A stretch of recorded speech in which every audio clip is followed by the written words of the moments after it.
Salut, c'est Trado, je suis content de vous retrouver pour la mise à jour de l'indice parisien. Pour cette triste journée, on va commencer comme d'habitude par les unités longues pour ne pas se faire d'illusions sur la tendance de fond, hein. Donc on recommence avec les unités mensuelles pour rappeler une fois de plus que la tendance, elle est haussière. Regardez, hein, le nuage est toujours croissant, on est dans un canal ascendant. Et pour l'instant, hein, qu'on le veuille ou pas, eh bien, les supports tiennent, à commencer par les 5070 ici, hein, ce long support noir qui a déjà fait des miracles. Et en deuxième rideau, on a la moyenne mobile à 20 mois qui pourrait également soutenir les cours.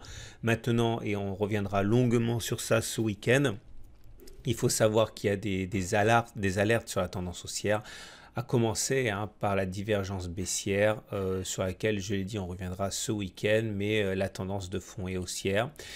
Et en données hebdomadaires également, hein, la tendance, elle n'est pas aussi haussière qu'on le voudrait, hein, puisque vous voyez, on est dans le nuage, mais pour l'instant, le nuage, il est croissant.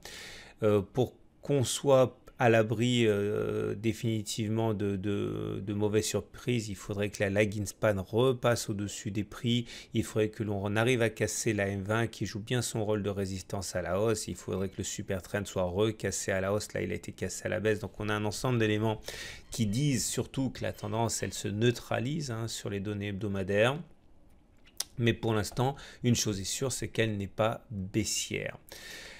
En données journalières, c'est beaucoup plus tendu, sans être dramatique non plus. Alors, ce qui s'est passé aujourd'hui, hein, et qui explique la baisse de 2,3% en séance, hein, puisqu'au pire de la séance, le CAC 40 est venu tutoyer les 5117 avec une baisse de 2,3%, eh bien, c'est la crainte importante, hein, d'une guerre commerciale déclenchée par les États-Unis. C'est pas tant les États-Unis qui nous inquiètent, ce sont les répercussions, parce que on sait très bien que les Chinois sont visés par cela. Or, les Chinois ne vont pas rester les bras ballants, hein. Les Chinois achètent de la dette américaine, ils peuvent faire très très mal aux Américains par mesure de rétorsion. Et puis, il y a l'Allemagne qui inquiète, l'Allemagne qui a fait état d'indicateurs aujourd'hui qui ont déçu tant au niveau de l'activité qu'au niveau du sentiment de confiance des investisseurs. Et évidemment, l'Allemagne, qui est le moteur de l'Europe, eh bien, éternuerait fort si les Américains venaient à prendre des mesures protectionnistes, hein.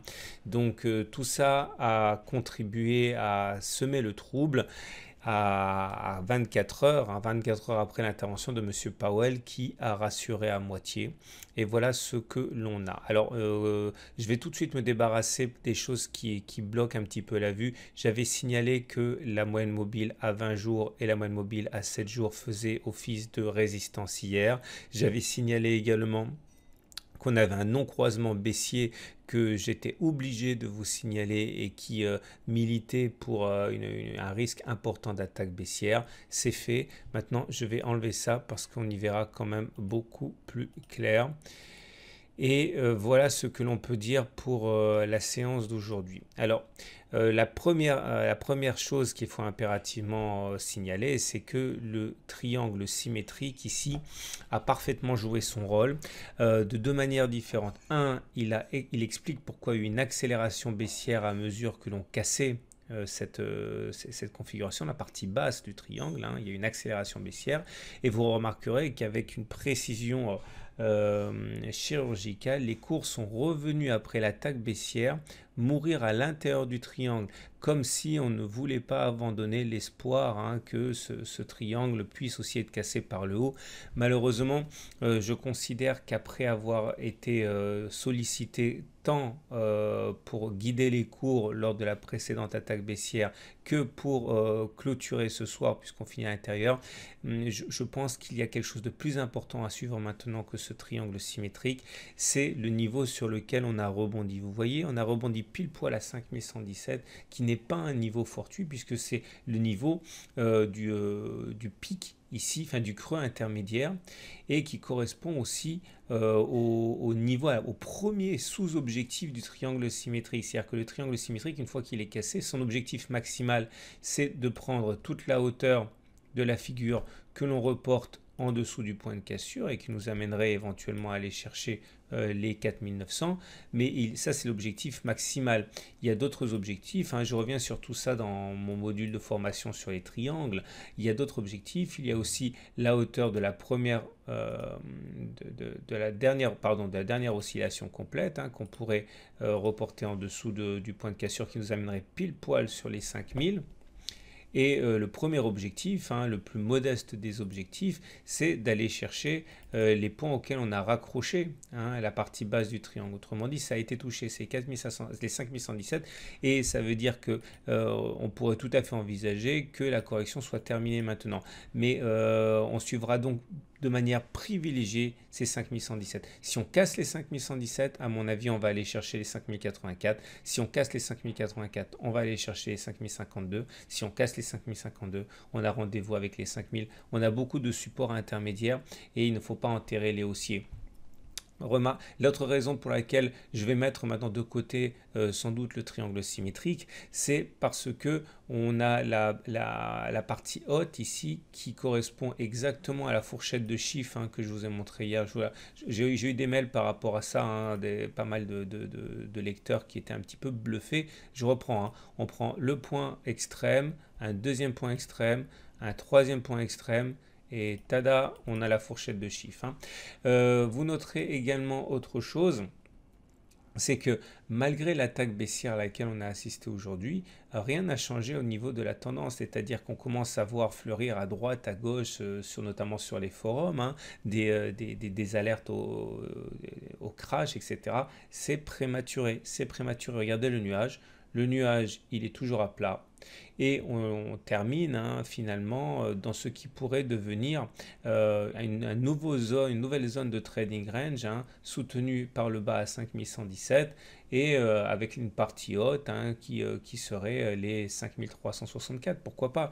En tout cas, il faudra juger sur pièce, mais conclure à un début d'apocalypse maintenant, c'est véritablement trop tôt. Je commencerai à m'inquiéter si on casse les 5050 et a fortiori si on casse les 5000, mais pour l'instant on peut tout à fait repartir vers le haut. Il n'y a rien qui est gravé, qui soit gravé pour l'instant. Tendance neutre.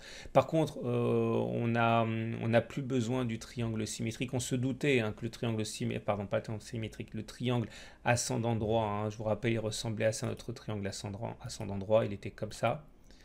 Ok, et je vais l'enlever puisque bon, depuis quelques séances on a bien compris que ce que suivent les opérateurs c'est plutôt le triangle symétrique, hein.